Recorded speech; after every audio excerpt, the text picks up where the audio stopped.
Woman and the Future. The Mother. The second question is of an altogether external kind, relatively, but it seems quite indispensable, for it concerns our sports education and also, generally, the psychological basis on which we have founded our activity here. These things have been written by Sri Aurobindo.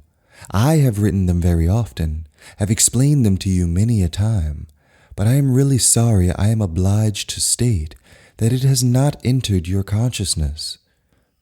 I don't want to start a war against what you feel and do, but I should like you at least to understand why things are done here as they are, instead of letting yourselves go in a retrograde impulsiveness and copying all that is done elsewhere under the pretext that it is like that things are done, under the pretext that your parents and great-grandparents, your relatives and friends, and the grandparents of your friends, all those who stay outside, continue to do things in this way and consider it the normal, natural way of doing them. I don't dispute the fact in the sense that humanity was created by nature for a special purpose and special ends, and in order to realize her ends, she has produced beings and also given them special habits and special functions. Therefore, if you speak of natural things, I cannot tell you that this is not natural, for that is the way of nature. But still, I believe I have told you, not only once, but many times, that Sri Aurobindo also has written this, not only once, but many a time, that we are not here to recommence, perpetuate, continue what is done elsewhere.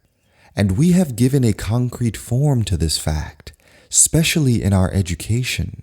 For I must say, without offending anyone, that those who come here after having already seen much of life, those who have quite a heavy past behind them, may find it difficult to change their attitude and point of view immediately.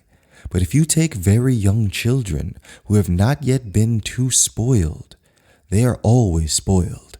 But those who have not yet been too spoiled by ordinary education, the ideas of their family, the atavism of their parents, etc., you have a chance of orienting the consciousness on the right path and getting a tangible and concrete result. To tell the truth, we have nothing to complain about, for we have had striking proofs that if one knows how to do it, what we claim is possible. What we claim is this, that in similar conditions with the same education and the same possibilities, there is no reason to make a categorical distinction, final and imperative, between what we call men and women. For us, human beings are the expression of a single soul.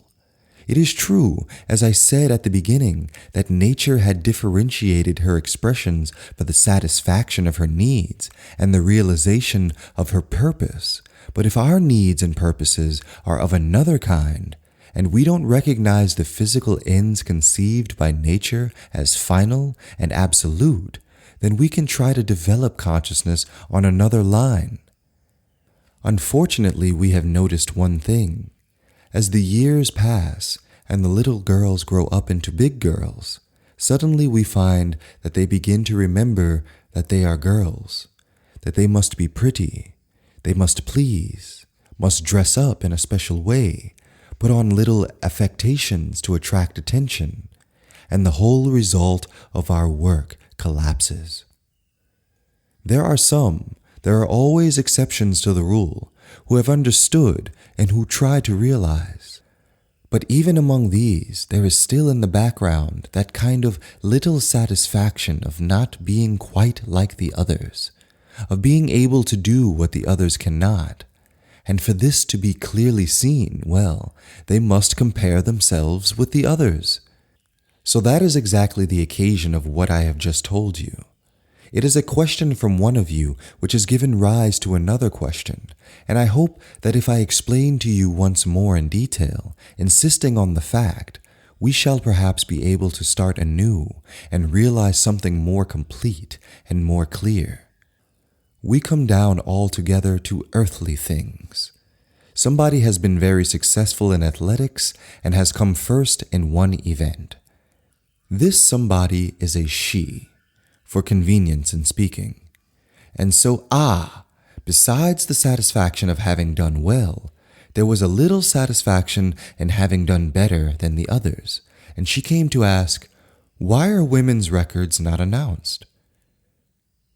We have, I believe, repeated and reiterated that there are no women's and no men's records. There are only group records.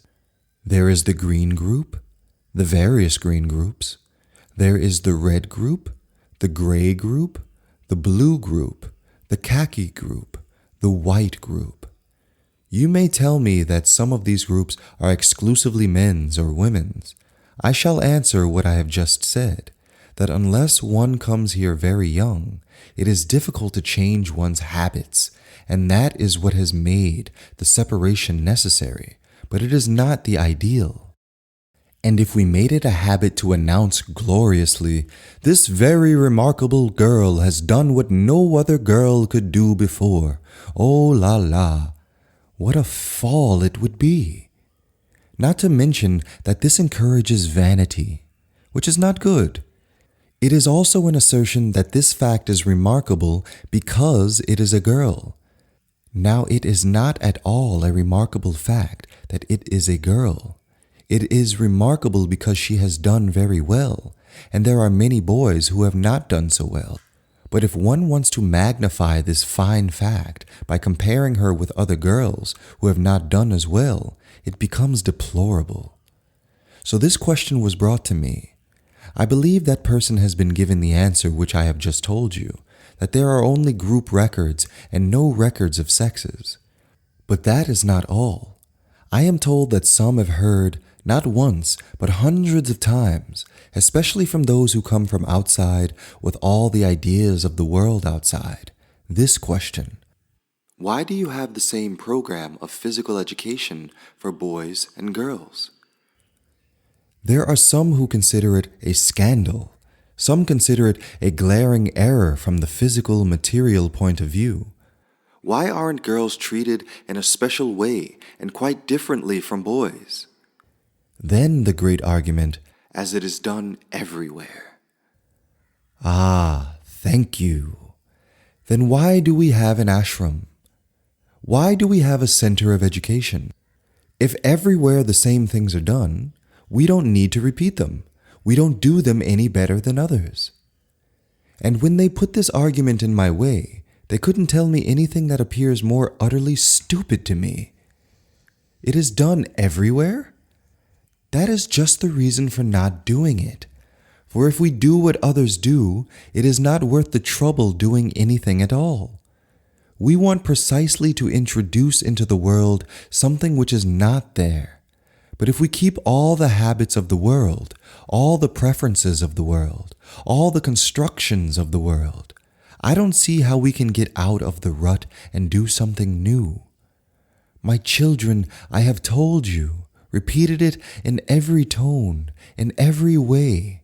If you really want to profit by your stay here, try to look at things and understand them with a new vision and a new understanding based on something higher, something deeper, vaster, something more true, something which is not yet but will be one day. And it is because we want to build this future that we have taken this special stand.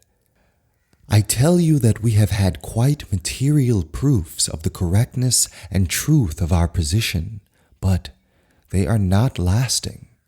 Why?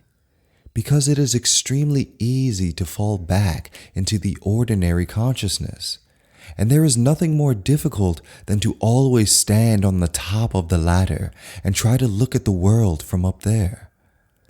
We don't want to obey the orders of nature, even if these orders have millions of years of habits behind them. And one thing is certain, the argument of nature when she is opposed to things changing is, it has always been thus. I claim this is not true. Whether she likes it or not, things change, and a day will come when it will be said, "Ah, yes, there was a time when it was like that, but now it is different." Well, grant only for some time, in a way that is still that of faith and trust, that we are in fact bringing about this change, that we have come to a point where things are going to take a turn and a new orientation. You are simply asked to have just a little faith and trust and allow yourselves to be guided. Otherwise, well, you will lose the advantage of being here. That's all. And you will go back with the same weaknesses and same habits one sees in life as it is outside. There you are.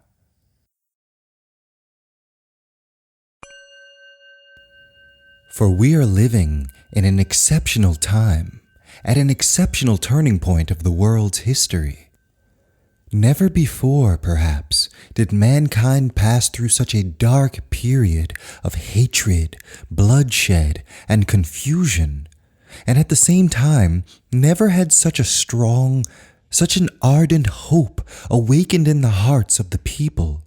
Indeed, if we listen to our heart's voice, we immediately perceive that we are, more or less consciously, wanting for a new reign of justice, of beauty, of harmonious goodwill and fraternity.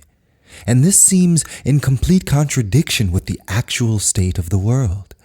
But we all know that never is the night so dark as before the dawn. May not this darkness then be the sign of an approaching dawn? And as never was night so complete, so terrifying, maybe never will dawn have been so bright, so pure, so illuminating as the coming one. After the bad dreams of the night, the world will awaken to a new consciousness. The civilization which is ending now in such a dramatic way was based on the power of mind dealing with matter and life. What it has been to the world we have not to discuss here.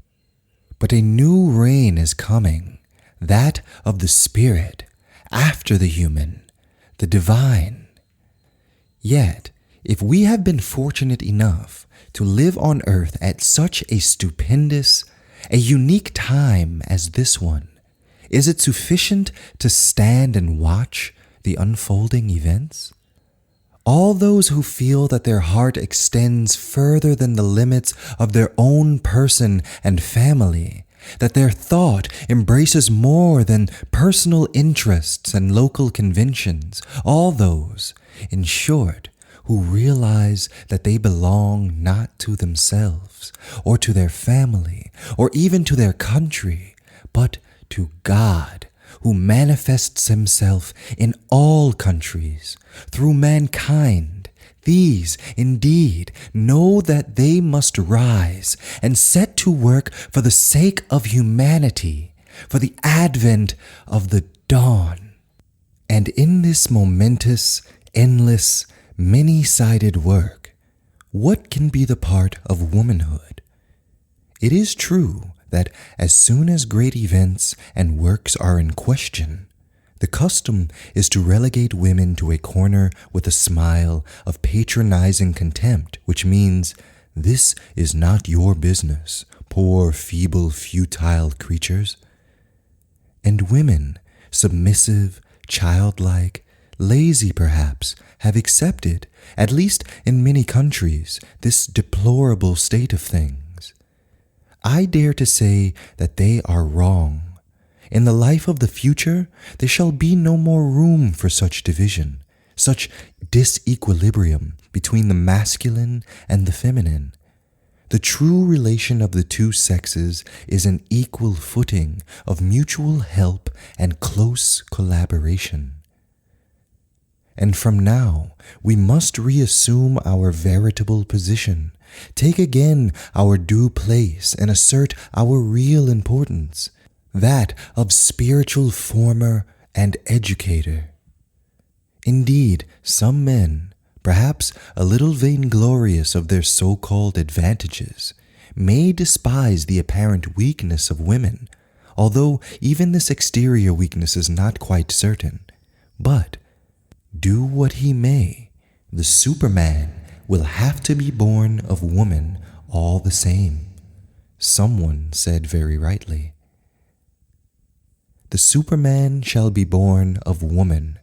This is a big, unquestionable truth, but it is not enough to be proud of this truth.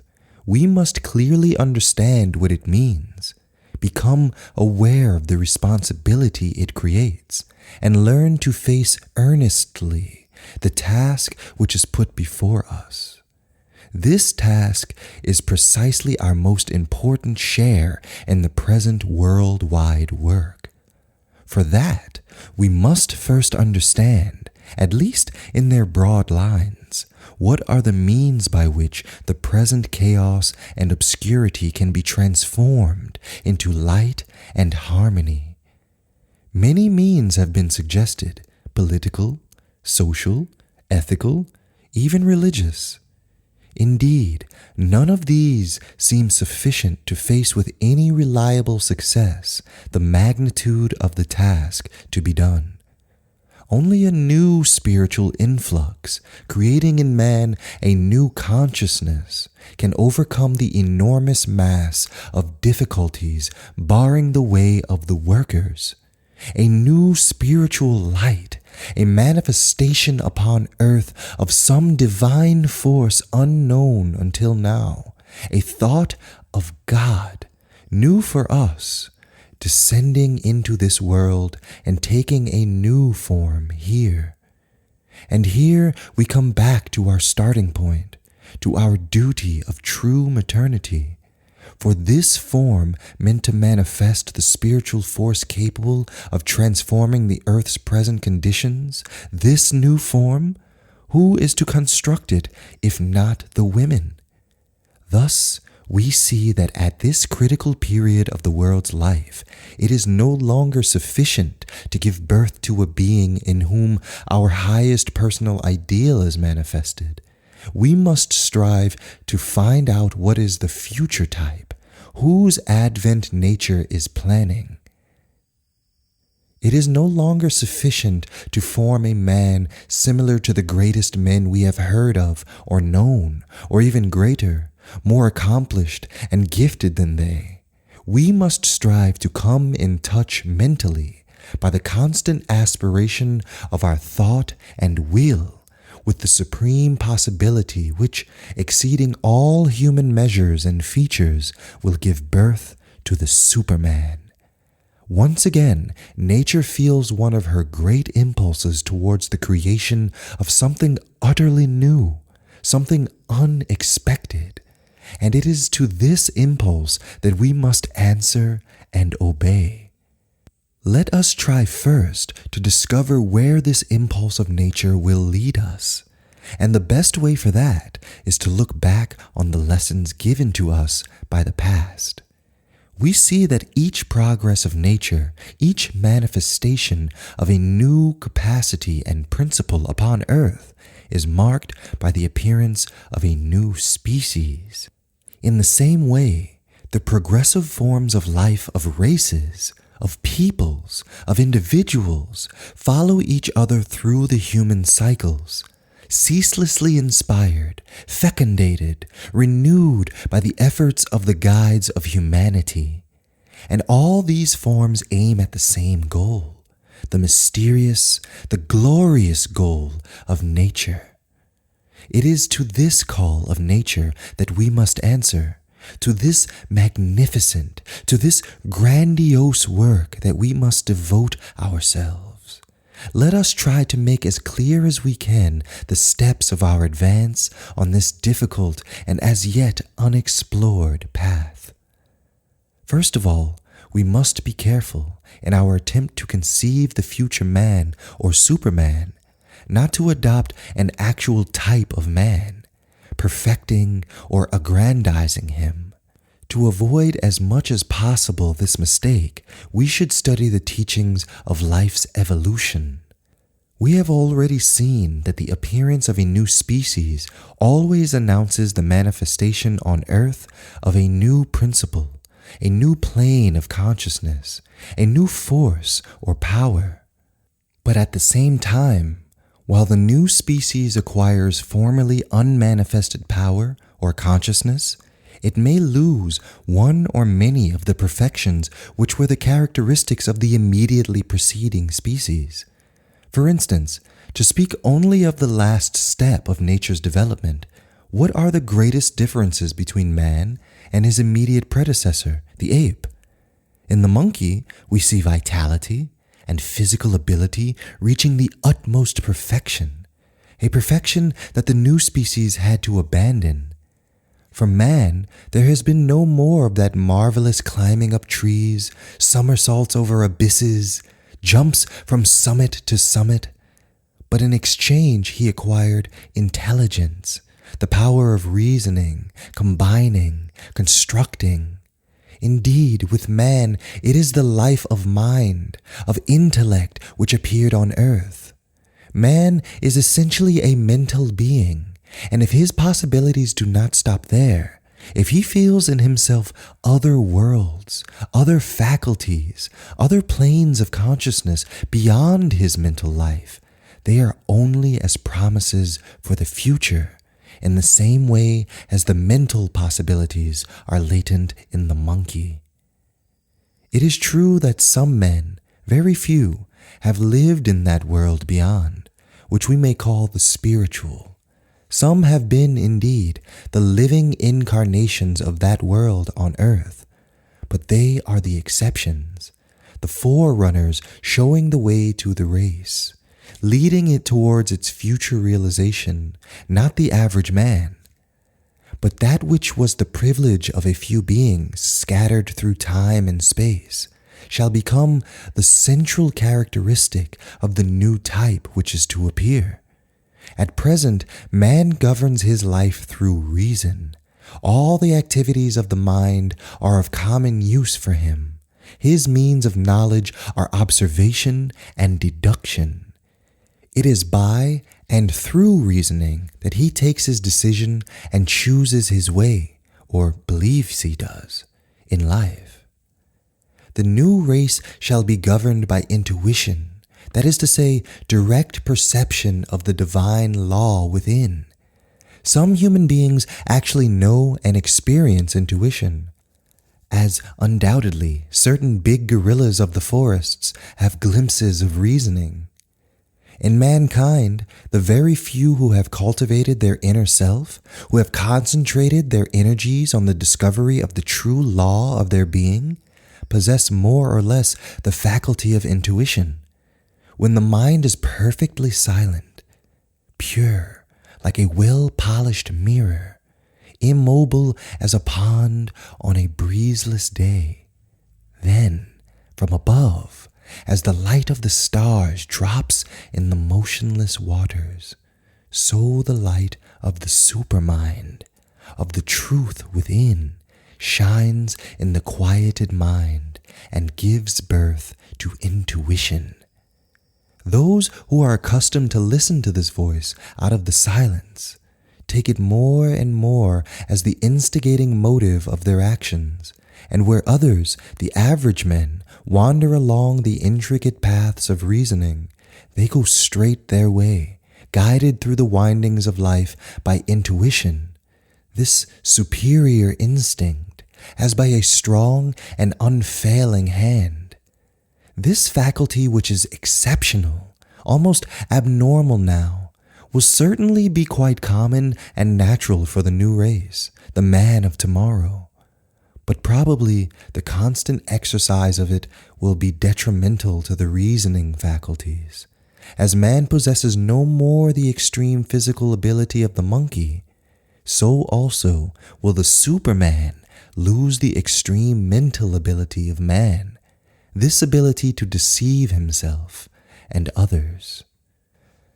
Thus, man's road to supermanhood will be open when he declares boldly that all he has yet developed, including the intellect of which he is so rightly and yet so vainly proud, is now no longer sufficient for him, and that to uncase, discover, set free this greater power within shall be henceforward his great preoccupation. Then will his philosophy, art, science, ethics, social existence, vital pursuits be no longer an exercise of mind and life for themselves in a circle, but a means for the discovery of a greater truth behind mind and life, and the bringing of its power into our human existence. And this discovery is that of our real, because of our highest self and nature. However, that self which we are not yet, but have to become, is not the strong vital will hymned by Nietzsche, but a spiritual self and spiritual nature. For as soon as we speak of supermanhood, we must be careful to avoid all confusion with the strong but so superficial and incomplete conception of Nietzsche's Superman. Indeed, since Nietzsche invented the word Superman, when someone uses it to speak of the coming race, willingly or not, it evokes at the same time Nietzsche's conception. Certainly, his idea that to develop the Superman out of our present very unsatisfactory manhood is our real business is in itself an absolutely sound idea. Certainly, his formula of our aim to become ourselves, implying as it does that man has not yet found all his true self, his true nature, by which he can successfully and spontaneously live, could not be bettered. Nevertheless, Nietzsche made the mistake we said we ought to avoid. His Superman is but a man aggrandized, magnified, in whom force has become super-dominant, crushing under its weight all the other attributes of man. Such cannot be our ideal. We see too well at present whither leads to the exclusive worshipping of force, to the crimes of the strong and the ruin of continents.